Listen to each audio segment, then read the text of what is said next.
My name is Mariajose Castillo. I'm from Mexico and I'm 19 years old.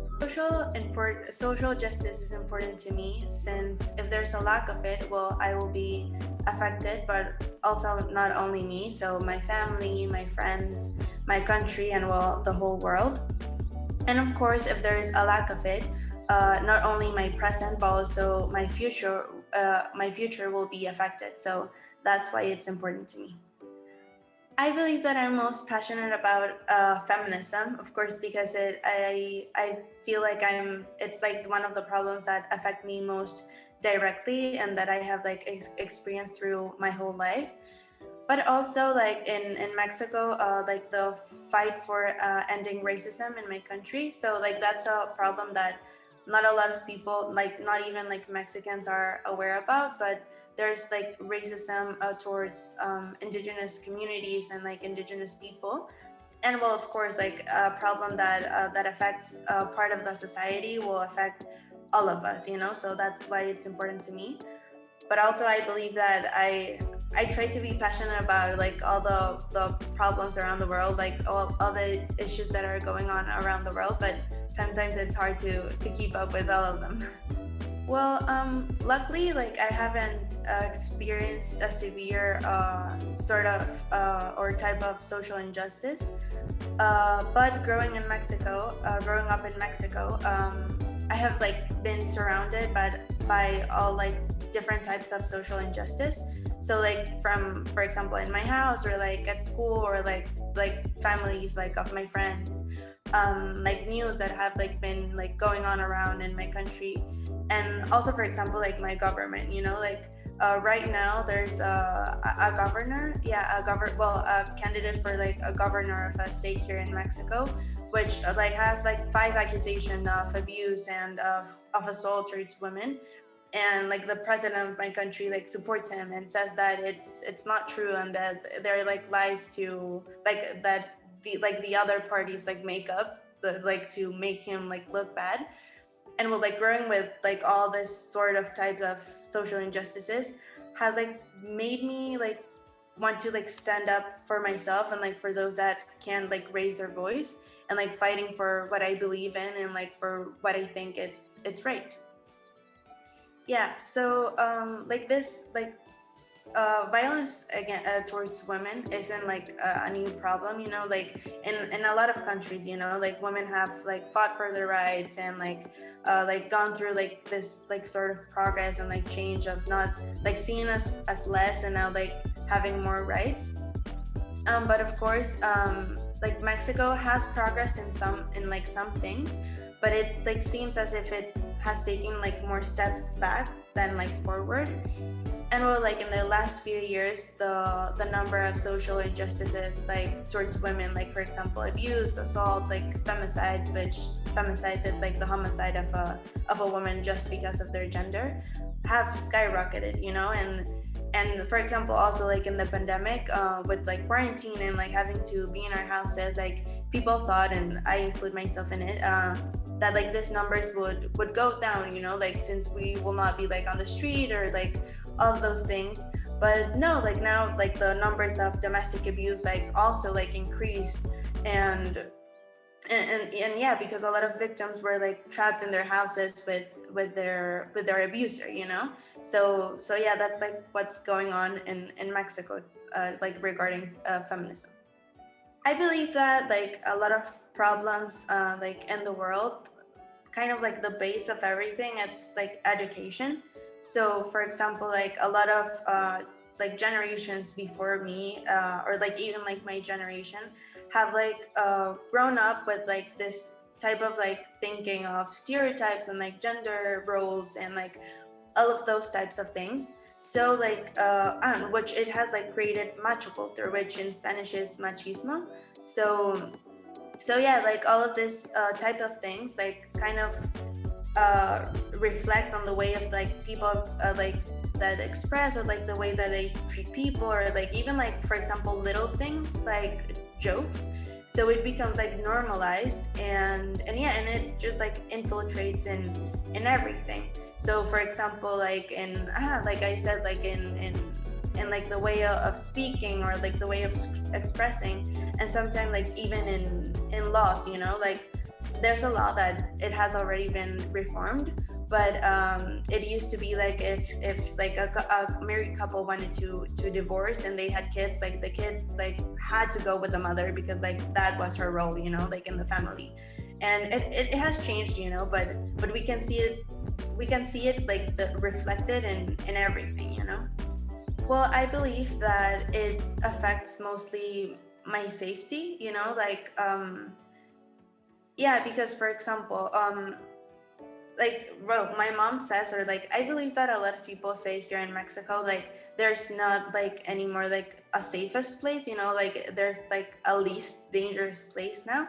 So for example, like in the area that I live in, or that my house is in, like it's considered one of like the least dangerous places here in Cancun.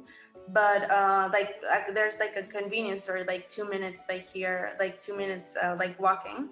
And there have been like a lot of girls that have like been kidnapped, or like assaulted, or like that have been like kidnapped, and then like a news that like, or an article that like that girl has been found like assaulted, or like a case of femicide. And also like a thing that I believe that it's like even like very sad to say, like in my own school, or like in my own generation, like there have been like cases of assault and of abuse, you know, like of boys like my age that I know, or that I have like gone to school with. So yeah, I feel like it mostly affects my safety. Well, I believe that they are affected since like the people that commit femicides do not like care about your appearance, you know. They don't like care about like what you're wearing, or like if you are like, if they think you're pretty, or like whatever. And they don't even like care about your age, you know. So like everyone, like every girl in Mexico is a victim of femicides, you know, or like could be a victim of femicides. Like there are cases of little girls, or like baby girls that have been assaulted, like raped in some cases, and like even elderly women, you know. Like it's not just like the stereotype of, oh, if you dress like in a certain way, like you could like be a victim. It's like, no, everyone's affected. And of course, like if we keep like this way of thinking, and of like like passing it through generations, well, they will have to live with like something even like worse than my generation, you know, or like the generations that are like suffering from it right now. I believe that there's more cases of like teenage, or like teenage girls, you know, like yeah, I believe that like seeing all the news and everything, I see more cases of teenage girls, or like girls my age, or like in their 20s, or like from like teen years to like 20, 30s, you know. But also there are a lot of cases of really women, or yeah, like sometimes like even like little girls, you know. And yeah, you know, but like cases like that are a little bit more strange, or more rare, and like they're kind of like more shocking when we know about them. But yeah, I believe like in like teenage and like 20s, I believe so. Yeah, I believe that well, mostly I believe like gender roles, like for example, like the role of like women have to like be like a stay-in-home like moms, or like some sort of like type of thing. And yeah, and I feel like we see it reflected everywhere, you know. For example, like in indigenous communities, like I remember when I used to go to like missions, or like where we like used to like go like a group of girls and like talk with people of like certain communities and everything. And like they used to like make tortillas by hand, you know. Like for example, in my house we buy them like at the store. Well, sometimes my dad like makes tortillas also, but in the communities, like it's like they almost like never buy them. They almost like always like do them by hand. And like they taught us, like all the girls and everything, and like when we learned to make them, they would say like, oh, now you can get married, you know, like now you are able to get married, you know, like as if in like now you can cook for your husband or like for your kids and everything, you know.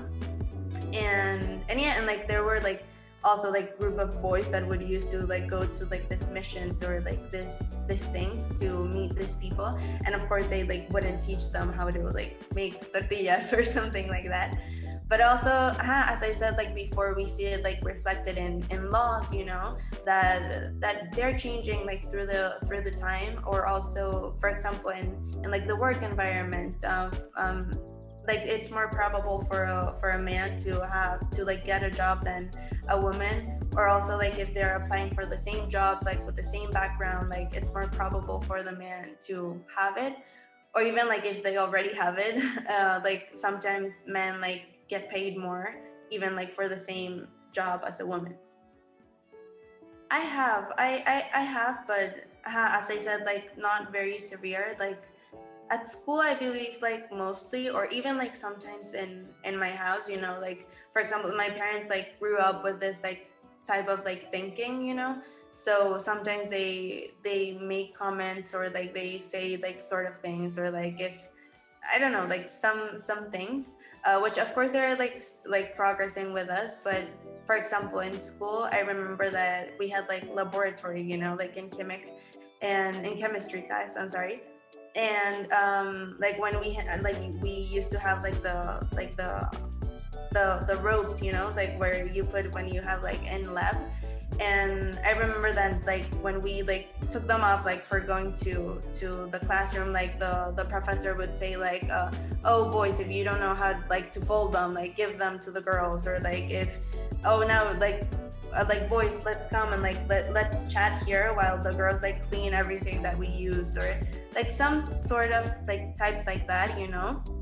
Or even for example like in the street, it's very normal, you know, which is sad that like being like yelled at the street, or like people that go through like in their cars, that they like press the how is it called, I forgot the name in English. The thing that goes honk. I'm not sure as well. Well, yeah, and yeah, I believe like those type of things, like not something very severe, but yeah, those like kind of little things. I don't want to say little because they are still wrong, but yeah.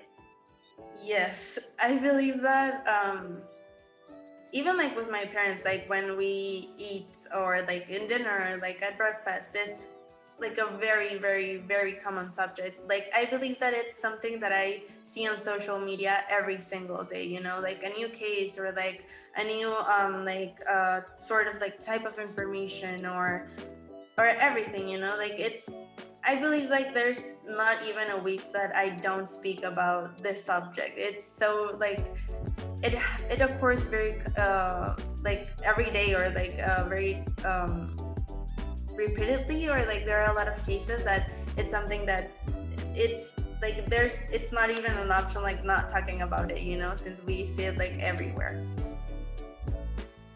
I believe it has, like in a lot of cases. Like I remember there was this femicide of this girl, and like it was kind of like her boyfriend, and like kind of like he kidnapped her, and like all of this like story, and her mom was like fighting for her, and like for like there to be justice for her.